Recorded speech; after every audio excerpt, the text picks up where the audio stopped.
You're watching the Isaiah Factor, Uncensored. Welcome back, and thank you for joining us for the second half hour of The Factor Uncensored tonight. My next guest wants better health care for women behind bars. Keri Blankinger recently wrote about her experience being incarcerated in Tompkins County, New York. The takeaway from her piece is how awful it was during that time of the month. At one point, she says she was left without any menstruation pads or tampons for 6 months straight, while also, get this, bleeding. Listen. You wrote a fascinating article, and it reads, your opinion, rather, on while I'll never forget having my period in prison. So tell us exactly what that's about. Obviously, prisons, mainly an institution for men, but now they have to incorporate women in, and that should have been done decades ago. But what are some of the problems you've seen behind bars? So the problem that I focused on in this case was obviously about, access to basic hygiene.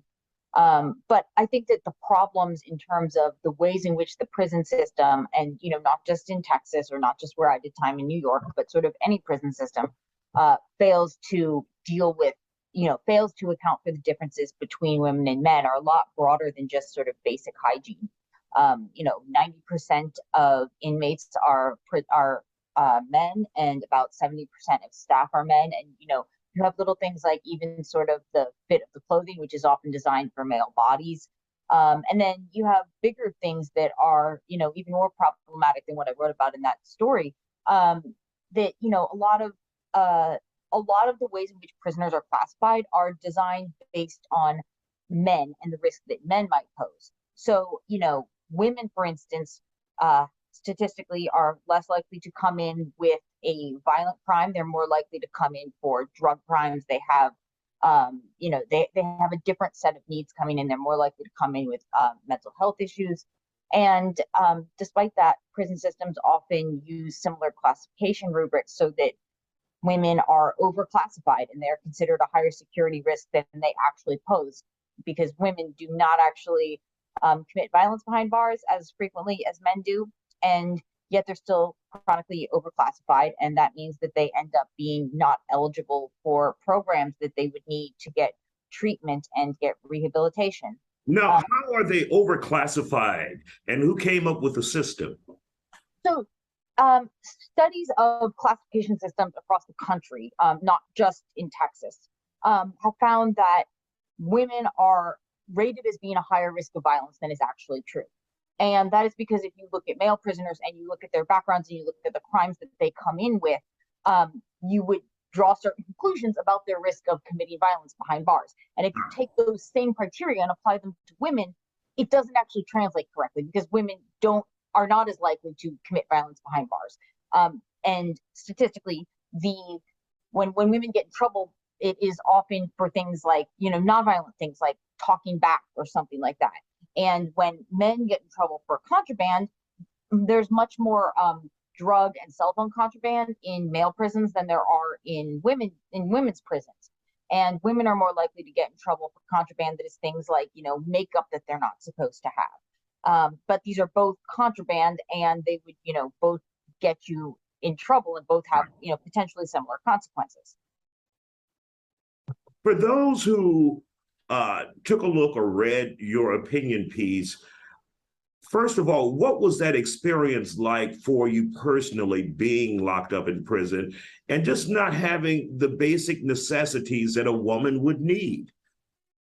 Yeah, so one of the things that I wrote about in my piece, as you can gather from the headline, was what it's like to have your period behind bars.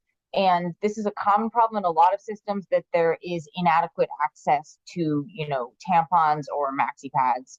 But then there's also bigger problems in, if you have a medical issue relating to your menstrual cycle. A lot of jails and prisons are just not good at dealing with that. In my case, they refused to give birth control, which can regulate a menstrual cycle, and instead I ended up bleeding for 6 straight months, and the jail didn't do anything about that. Wow. They didn't provide any medical assistance whatsoever to you? No, so initially when I went in and I bled for several weeks and they said, oh, hey, we'll give you a birth control shot. And they did one. And then when it, that's a 3-month shot and that does regulate your cycle. And when that, wore off and it was time for another one, they said, oops, we were never supposed to give you that. We don't give birth control in jail because you're not having sex. And they didn't care about, just helping someone not bleed for months on end. So I ended up bleeding for 6 straight months. And, I informed medical and they didn't do anything about it. They said it's just not their policy to give out birth control. And I think this is an example of ways in which the system is particularly ill-equipped to deal with women by not taking that and considering that to be a legitimate medical need. Obviously, you're an advocate, or you're trying to get out the word for women behind prison. What can the public do to also spread this message and for the lack of a better term, provide some advocacy for women behind bars and how they're treated when it comes to medical attention, personal hygiene issues? Well, I think that a lot of it is just understanding what the basic issues are to begin with. I think that a lot of people are not aware of the, of the reality of what it's like to be doing prison time, and also why that is important.